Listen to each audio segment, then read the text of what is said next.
Hello, good morning. আর আজকে ছিল day 9।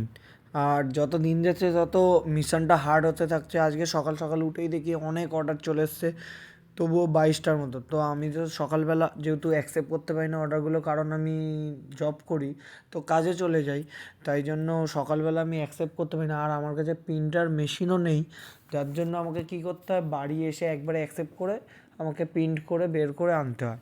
তো আমি বাড়ি এসে সেম করি, প্রিন্ট করতে যাই, এনে তারপরে এসে আমি অর্ডার প্যাক করতে বসে পড়ি। আজকে অনেক বেশি ছিল বলে আমি আর একা বসিনি, আমার সাথে আরেকজনকে নিয়ে নিয়েছি, যাতে আমার হেল্প করে দেয়। দুজন মিলে আমরা প্যাক করতে শুরু করে দিই। তারপরে আমি মানে প্যাক করছি, হট করে আবার একটা অর্ডার এসে যায়।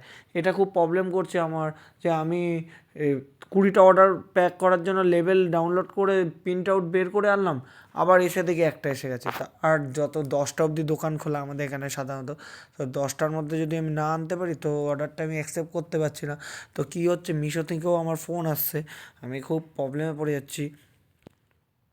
আরেকটা গুড নিউজ কী বলো তো, যে রোজ অর্ডারটা খুব বাড়তে থাকছে, এটা খুব ভালো লাগছে। আমার একটা প্রোডাক্টের ওপরই কত অর্ডার আসছে, তারপরে আমি এক্সপেক্টই করিনি এত অর্ডার আসবে। এখন মানি প্রবলেমও হয়ে গেছে, আমি জানি না কী করে এরপরে ম্যানেজ করব, মানে আমি এই বিজনেসটাকে কী করে কন্টিনিউ করব। তোমরা যদি আমাকে ইনস্টাগ্রামে একটু ভালোবাসা দাও, ভিউ দাও, খুবই থ্যাঙ্কফুল হব।